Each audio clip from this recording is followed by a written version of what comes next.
स्वागत. आता आपण हा जो किल्ला बघतो हा राजमाची किल्ला, बरोबर. हा राजमाची किल्ल्याला राजमाची का म्हटलं जातं? कारण आपल्याला किल्ला जो असतो ना, किल्ल्याला बालकिल्ला असतो. आणि आपल्या एवढे छत्रपती शिवाजी महाराजांचे जेवढे किल्ले महाराष्ट्रामध्ये आहेत आणि ज्या किल्ल्याला 2 बालकिल्ले असलेला किल्ला म्हणजे हा राजमाची किल्ला. आणि यातला राजमाची का नाव पडलं? आणि कुठल्याही किल्ल्याला एक सपाटीचा भाग असतो बघा. काही काही ठिकाणी बघितलं सपाटी भाग कमी असतो, पण ह्या किल्ल्याला हा सगळ्यात जो आजूबाजूला पूर्ण जो परिसर दिसतो ना, ह्याला माची आहे. म्हणून ह्याला म्हणतात राजमाची, म्हणजे राजासारखी मोठी माची असलेला किल्ला म्हणजे राजमाची किल्ला, बरोबर.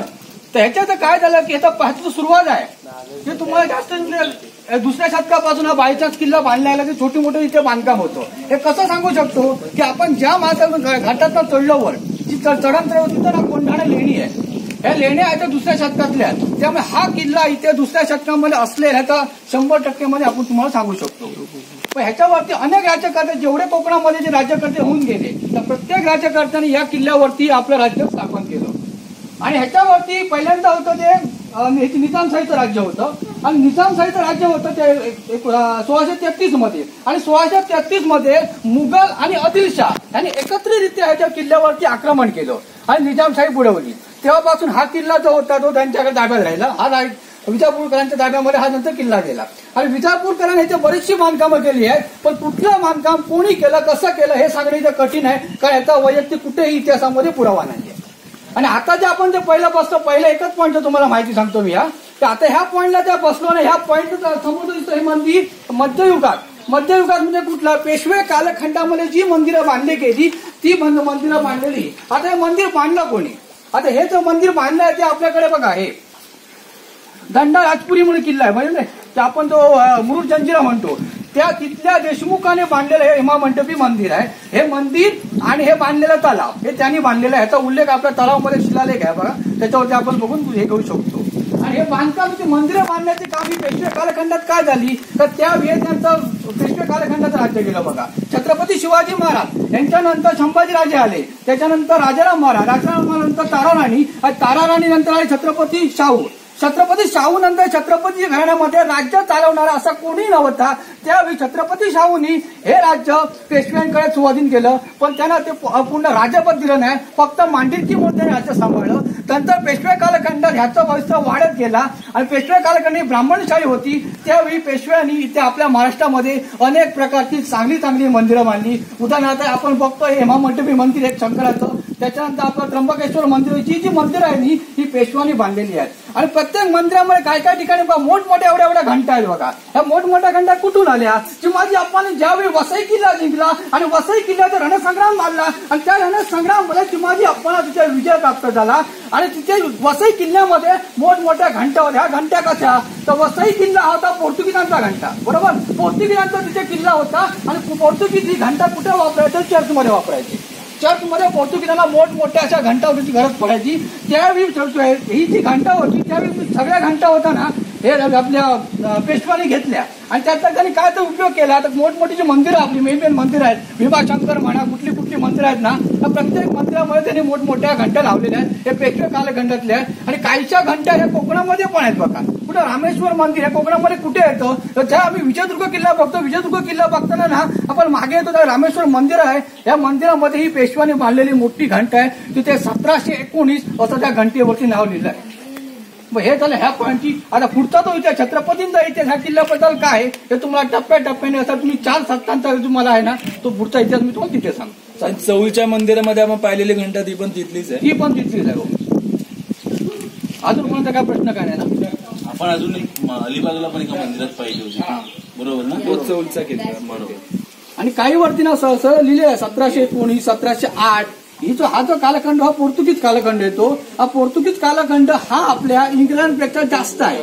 कारण आपल्याकडे पहिल्यांदा जे आले ते वास्को द गामा हा आपल्या गोव्यामध्ये आला, त्याने राज्य सुरू केलं. त्याच्यानंतर इंग्रज आले आणि इंग्रजांना आम्ही पळवून लावलं, पण पोर्तुगीजांना पळवून लावायला आपल्याला खूप उशीर लागला. पहिलं आपलं भारत स्वतंत्र झालं, नंतर आमचं गोवा स्वतंत्र झाला.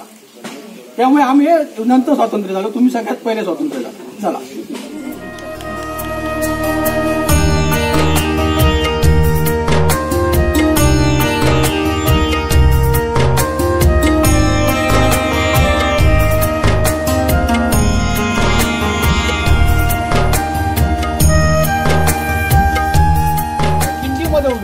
या खिंडीमधून ना हे दोन प्रकार निर्माण झाले, ते म्हणजे समोर दिसणारे दोन बालेकिल्ले, बरोबर.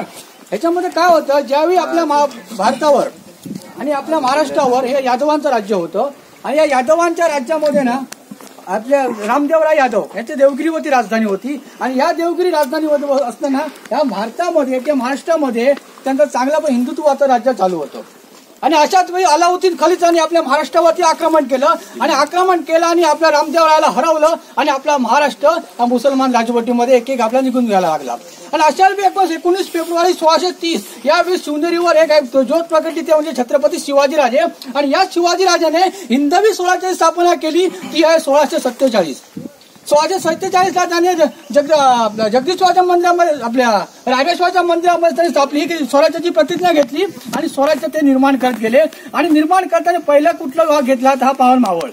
हे मावळमध्ये उभा आपण ते राजमाची वगैरे मागवले, हे आपलं हे लोहगड वगैरे बघितले, हे पावन मावळ वगैरे आहे. हे पण मावळामध्ये पडला हा पहिला किल्ला आहे. आणि इथून जो खालचा जो भाग होतो हा कोकण भाग येतो. आणि इथून आपण जर या किल्ल्यामध्ये आलो, ह्या मधल्या खिंडीमध्ये समोर दिसतं ते भैरवनाथाचं मंदिर. हे भैरवनाथाच्या मंदिरामध्ये ज्या मूर्त्या आहेत छत्रपती शिवाजीराजे, छत्रपती राजा महाराज आणि पहिले बाजीराव पेशवे यांनी दिलेल्या इथल्या मूर्त्या आहेत. आणि त्याच्या मूर्त्यांना त्याने 300 रुपये हे खर्च करून ते मुखवटे बसवलेले, याची ही आपल्या ह्याच्यामध्ये नोंद आहे. आणि ज्यावेळी आपल्या पेशवे कालखंडामध्ये ज्यावेळी मंदिरं बांधली त्यावेळी ह्या मंदिराचाही जीर्णोद्धार त्यावेळी झाला होता. आणि त्या मंदिराच्या मूर्त्या भैरवनाथ आणि जोगेश्वरी या देवीच्या मूर्त्या आहेत ना, त्या आपण सगळ्यांनी चपलं काढा आणि मूर्त्या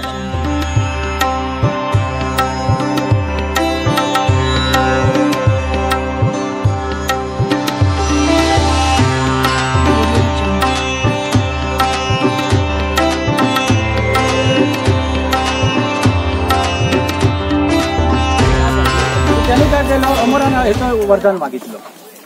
त्यावेळी काय झालं, ते वरदान भेटल्यावर त्याने लगेच तो त्याची शक्तीची त्याचा शेवटी असुरच ना, तो शक्तीचा त्याचा माज आला. माज आल्यावर त्यांनी काय केलं की पहिलं सगळ्यांनी ब्राह्मण लोकांना वगैरे खाली जनतेला वगैरे त्रास द्यायला सुरुवात केला. त्याच्यानंतर देवाला सगळ्या सळोगी पळ करून सोडलं. त्यावेळी आता हे कर्म कोणाचं, यांचं ब्रह्मदेवांचं. आता निस्तरला कोणी पाहिजे तर महेशानी, बरोबर, म्हणजे आपले शंकर, बरोबर. तो शंकरांकडे आलं, कारण शंकरांनी तसं झालं, ब्रह्मदेवाने वर दिला होता. ज्यावेळी शंकराच्या अंगातून जो हे रुद्र निघेल त्याच्यातून तो कोण निर्माण होईल ना, त्याच्यातून तुझा मृत्यू आहे. त्यावेळी शंकराने मोठं तांडव केलं. तांडव केल्यावर शंकराच्या अंगातून रुद्र निर्माण झाल्या सगळ्या. आता जे निर्माण झाले ते भैरवनाथ. हे भैरवनाथाने ते निर्माण केले. त्याच्यानंतर भैरवनाथाकडनं त्या दिंडीकाच्या राक्षसाचा वध. आता त्याच्यात काय होतं, आता महाराष्ट्रामध्ये भैरवनाथ कोण मानलं जातं की आपले जेजूरचे खंडोबा, बरोबर. खंडोबा भैरव, खंडोबाचं वाहन कुठलं तर घोडा, तो घोडा. आणि हा दिसतो ना, हे सगळं गजलक्ष्मी शिल्प, हे आपलं वैभवशालीचे, म्हणजे ह्याचं दाखवण्याचं म्हणजे की पूर्वीच्या काळामध्ये हा किल्ला किती वैभव संपन्न होता ना, याच्यावरून आपल्याला समजू शकतो. बरोबर. आणि पहिला शिल्प आहे ना, म्हणजे बोलतात ना की अमीर असण्याचं एक निशाणी. कारण ही ती ऍक्च्युली काय झालं माहितीये, ज्यावेळी शिवाजी महाराजांनी ज्यावेळी हा किल्ला घेतला आपल्याकडे, शिवाजी महाराजांनी किल्ला घेतला का शिवाजी महाराज काय गरज पडली का, शिवाजी महाराज माहित होतं ज्यावेळी एकदम बिकट जरी परिस्थिती असेल ना, हा राजमाचीच किल्ला आपल्याला काय सावरू शकतो की स्वराज्य निर्माण करू शकतो. पण त्यांनी ना ज्यावेळी हा आपला लोहगड किंवा विसापूर हे तुंग त्रिकोणा किल्ले घेतले, ते घेताना त्यांनी हाही किल्ला घेतला. आणि ह्या किल्ल्याची यांनी एवढी मजबूती ठेवली आणि एवढं त्यांनी हे ठेवलं की किल्ल्याला काही कमी ठेवलं नाही. आणि शिवाजी महाराजांनंतर या किल्ल्यामध्ये कोणाचं राज्य येतं, छत्रपती संभाजीराजे. छत्रपती संभाजीराजांच्या कालखंडात याच किल्ल्यावरनं नारोपंत पिंगळे, म्हणजे आता सध्या तुम्ही स्वराज्य रक्षक संभाजीराजे सिरियल बघता, तिथे मोरोपंत पिंगळे आहेत, बरोबर. याच मोरोपंत पिंगळ्यांचा मुलगा नारोपंत पिंगळे हा प्रधानमंत्री झाला होता. त्यांनी नंतर काय केलं, संभाजीराजांच्या कालखंडात माझी सगळीकडे वावटे उठली होती. मुघल इथे आले होते, मुघल आक्रमण करत होते, हे हर एक किल्ला घेत होते. त्यावेळी इथूनच हे शिवाजी आपल्या संभाजीराजांच्या कालखंडात हे प्रमुख केंद्र बनलं होतं. आणि इथूनच संभाजीराजांच्या कालखंडात हा नारोपंतांनी अनेक प्रकारे आपल्या मुघलांना सामना केला होता. आणि ह्याच्यानंतर आपला संभाजीराजांनंतर कोणता कालखंड येतो, राजाराम महाराज. राजाराम महाराज ज्यावेळी जिंजीला गेले त्याच्यानंतरही राजाराम महाराजांनी ते बरेच किल्ले घेतले, मुघलांनाही दिले होते, पण हा राजमाची किल्ला कधी मुघलांना दिला नव्हता. आणि त्या मुघलांबरोबर करार मिर्झा राजा जयसिंग ज्यावेळी महाराष्ट्रामध्ये आले होते, हा शिवाजी महाराजांवर त्यांचा करार झाला होता, पुरंदरचा तह झाला होता. या तहामध्ये शिवाजीराजांनी अनेक लोहगड, विसापूर, तुरुंग ठिकाणं दिले, बरोबर. पण त्याने शिवाजीराजांनी हा किल्ला दिला नाही, कारण माहित होतं तर हा किल्ला गेला तर इथलं ते कोकणाचे किंवा मावळातलं ते मेन जे आहे ना ते त्यांना अजून दिसून जाणार. मग शिवाजीराजांनी हा किल्ला दिला नाही. त्याच्यानंतर इथे ना ह्याच्या आपले राजाराम महाराजांच्या नंतर कोणती ताराणीचं राज्य येतं, पण ताराणीमध्ये हा किल्ला ताराणीच्या ताब्यात होता. पण ताराणीमध्ये हा किल्ला याच्या मुघलांनी परत पुन्हा आक्रमण केलं आणि हा किल्ला घ्यायचा प्रयत्न केला, पण किल्ला त्यांना लढाईमध्ये जिंकता आला नाही, हार पत्करावी लागली. शेवटी औरंगजेब बादशाहने आपल्या गुलाबुद्दीन काझी हा म्हणून त्यांचा जो हा होता तो सरदार होता, त्याला काय आलं की तुम्ही समझोत्याने म्हणजे का तर करार घेऊन ना ते तह करून तुम्ही होत असेल तर किल्ला जिंका, कारण त्यांचं एवढं नुकसान झालं होतं तरी पण हा राजमही त्यांच्या ताब्यात येत नव्हता. मग तिथे त्यांचा जो तह झाला आणि तहामध्ये त्यांनी हा किल्ला परत मुघलांना दिला. आणि मुघलांना किल्ला दिल्यावर महत्वाचं मराठ्यांचं कसं होतं की किल्ल्यावरची जी सगळी संपत्ती आहे ही संपली की मुघलांना किल्ला द्यायचा, आणि परत मुघलांनी संपत्ती भरली की परत तो किल्ला आपण ताब्यात. नारो मुकुंदमुळे तिथे ताराणीच्या कालखंडामध्ये येऊन गेले सरदार, पण नारो मुकुंदने हा किल्ला परत पुन्हा त्यांना दिलेला परत जिंकून घेतला. त्याच्यानंतर हा किल्ला गेला कोणाच्या ताब्यात, कान्होजी आंग्रे यांच्या. कान्होजी आंग्रेनंतर त्यांची जी कान्होजी आंग्रे वारल्यानंतर त्यांची तुकोजी आंग्रे वगैरे होते, हे सगळे राज्य बघत होते, पण त्यांना हे जमलं नाही. त्यांच्या कालखंडात पेशवे हे बळकट झाले होते आणि आंग्रे जे होते स्वतंत्र राज्य करणारे आंग्रे होते, आपले आशुतोष आंग्रे त्यांचे वंश, बरोबर, स्वतंत्र राज्य करणारे हे राजे होते, पण त्यांना ते ताराणीचं पेशव्यांचं त्यांचं चांगलंसं जमत नव्हतं. मग त्यांनी काय केलं की हा जो किल्ला होता या किल्ला त्यांनी नंतर पेशव्यांना तहमध्ये देऊन टाकला. तहामध्ये देऊन टाकला. त्यांना काय तर मुघला ते कान्होजी आंग्रेंच्या पुढच्या वंशाला हा किल्ला सांभाळता जमलं नाही. आणि त्याच्यानंतर काय आलं की ते गोव्याचे पोर्तुगीज होते, या गोव्याच्या पोर्तुगीजांनी ह्या किल्ल्यावर ते जासूस पाठवले होते, ते जासूस इथे पकडले गेले होते. म्हणजे छत्रपती शिवाजीराजा, संभाजीराजा आणि राजाराम महाराज यांच्यानंतर या किल्ल्यावर मोठं धरा म्हणजे आपल्या महाराष्ट्रात धरा पडली होती. ही परकीय आक्रमण होती ना, हे हळूहळू घुसत होते. याची नोंद इथे आहे की ना, पकडल्याची नोंद इथे आहे. आणि 1818 मध्ये हा किल्ला शेवटी आम्ही इंग्रजांना सगळे किल्ले गेले त्याच्याबरोबर हाही किल्ला गेला.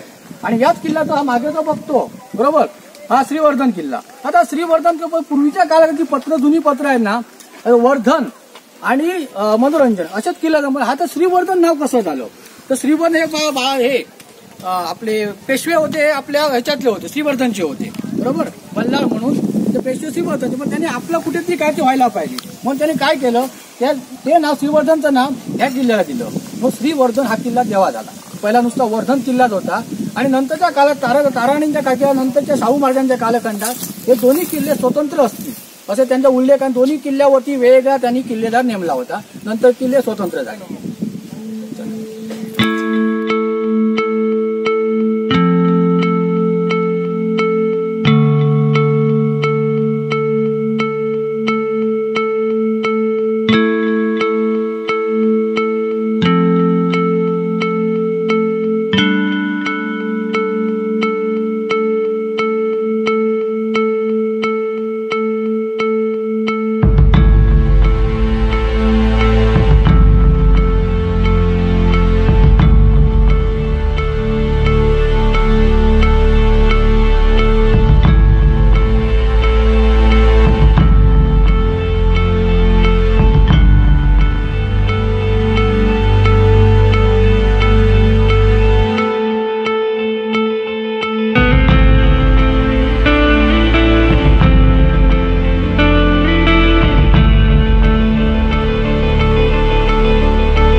शिवाजी महाराजांचा विजय असो.